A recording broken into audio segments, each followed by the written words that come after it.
সম্মানিত প্রিয় মুসলিম ইকরাম, আপনারা জানেন আমার দেশেই যে আইনজীবী ভাইকে হত্যা করা হয়েছে এবং বিভিন্ন সময় বিভিন্ন জায়গায়, যদিও আমাদের নোয়াখালীতেই এরকম সাহস দুঃসাহস আজ পর্যন্ত কোনো হিন্দুত্ব সন্ত্রাসগামী এবং ইসলাম বিদ্বেষীরা এখন পর্যন্ত সাহস করেনি।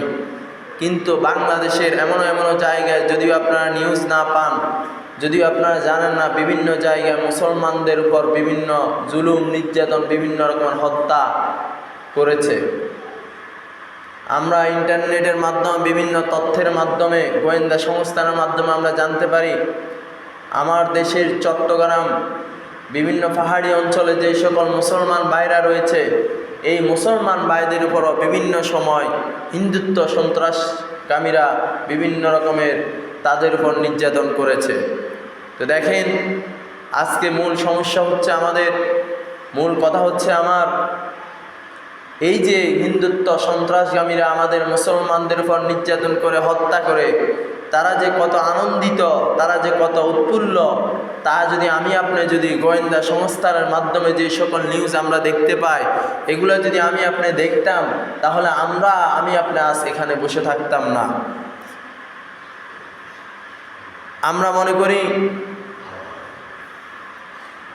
মনে করি আমাদের দেশে যেই সকল ইহুদি খ্রিস্টান বিধর্মীরা রয়েছে তারা আমাদের বন্ধু, কিন্তু আল্লাহ রাব্বুল আলামিন কোরআনুল কারীমে বলেন, ইয়া আইয়ুহাল্লাযীনা আমানু লা তাত্তাখিযুল ইয়াহুদা ওয়ান নাসারা আউলিয়া বা'দুহুম আউলিয়া বা'দ।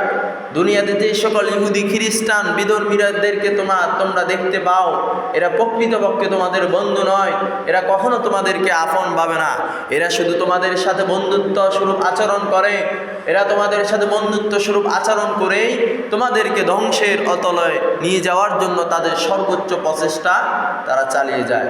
কিন্তু আজকে আমরা মনে করি যে ইহুদি খ্রিস্টান এবং বিধর্মীরা সন্ত্রাসগামীরা আমাদের বন্ধু। আপনারা ইতিপূর্বে দেখেছেন আমাদের দেশে যখন বিভিন্ন সময় বিভিন্ন দাঙ্গামা হাঙ্গামা ফিতনা ফাসাদ, বিভিন্ন রকমের শয়তানি মানুষরা যখন আমাদের এই শান্তিপূর্ণ বাংলাদেশকে বিশৃঙ্খলা ঘটাইতে চেয়েছিল ইহুদি খ্রিস্টান ভাইদের উপর, তখন আমার দেশের মাদ্রাসার ছাত্ররা কিংবা আমার দেশের মুসলিম ভাইরা তাদের মন্দির, তাদের ধর্মীয় উপাসনাগুলোকে বিভিন্ন সময় নিরাপত্তা দিয়েছে কি দেয় নাই? কিন্তু আজকে দেখেন ওই বিজাতি ভাইরা এবং সন্ত্রাসগামীরা আমার দেশের মসজিদের উপর হামলা করে নাই? আমার ভাইরা কথা করে নাই? করেছে, এবং আমার দেশের একজন মুসলমান ভাইদেরকে হত্যা করেছে। আমরা তো শুধু নিউজে একজনকে দেখেছি, তলে তলে কিংবা বিভিন্ন রকমের গোপনে তারা কতজনকে হত্যা করার পরিকল্পনা করতেছে তা একমাত্র আল্লাহ ছাড়া আমরা কেউই জানি না।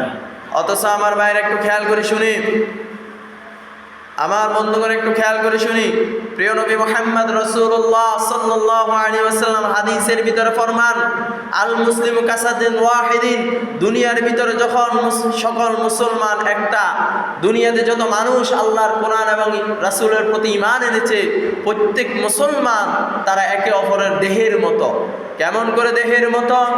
একজন মুসলমানকে যখন হত্যা করা হবে, একজন মুসলমান ইমানদারের উপর যখন বিজাতীয়রা, সন্ত্রাসরা, ইসলাম বিদ্বেষীরা, কোরআন বিদ্বেষীরা যখন হামলা দাম্মা করবে, তখন অপর মুসলমান বসে থাকতে পারবে না। কেননা হাদিসের মধ্যখানে বিশ্বনবী মুহাম্মদ রাসূলুল্লাহ সাল্লাল্লাহু আলাইহি ওয়াসাল্লাম বলেন, ইনিস্তাতাআইতুহু, যদি তার দেহের যেমন করে একজন মুসলমানের উপর আক্রমণ করলে অপর মুসলমান কেন বসে থাকতে পারবে না? একজন মানুষের শরীরে যখন চোখে যখন আঘাত হয় কিংবা মাথা ব্যথা হয়, সেই মানুষের পুরো শরীর অস্তিত্বশীল এবং অসুস্থকর হয় কি হয় না? আমার ভাইরা কথা হয় কি হয় না? ফর এক্সাম্পল, আমি আজকে আপনাদের এখানে মিম্বরে বসে কথা বলতেছি, শারীরিকভাবে যদি আমি একটু অসুস্থ, আমার এখন মাথা ব্যথা হয় কিংবা চোখের ব্যথা হয়, তাহলে আমার পুরো শরীর কি অসুস্থকর হবে না? আমার ভাইরা কথা বলেন না কেন? অসুস্থকর হবে কি হবে না? অতএব বিশ্বনবী বলতেছে, যদি একজন মুসলমানের উপর কোনো বিজাতীয়, কোনো ইহুদি খ্রিস্টান কিংবা ইসলাম বিদ্বেষীরা যদি কোনো মুসলমানদের উপর আক্রমণ করে, তেমনি করে সারা ওয়ার্ল্ডের মুসলমানদের শরীরে এরকম আগুন জ্বলতে হবে, তাহলেই সেই প্রকৃতপক্ষে মুমিন এবং মুসলমান হতে পারবে।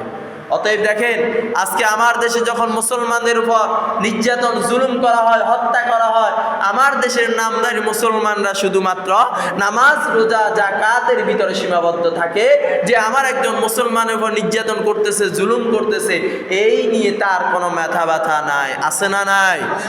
এমনকি দেখা যায় ইমানকে বিক্রি করে সে তাদের সাথে তাল মিলিয়ে মুসলমানদেরকে ধ্বংস করার জন্য বিভিন্ন রকমের ষড়যন্ত্র করে। এরকম মুসলমান বাংলাদেশে আছে না নাই? তাহলে আমরা কি প্রকৃতপক্ষে মুসলমান?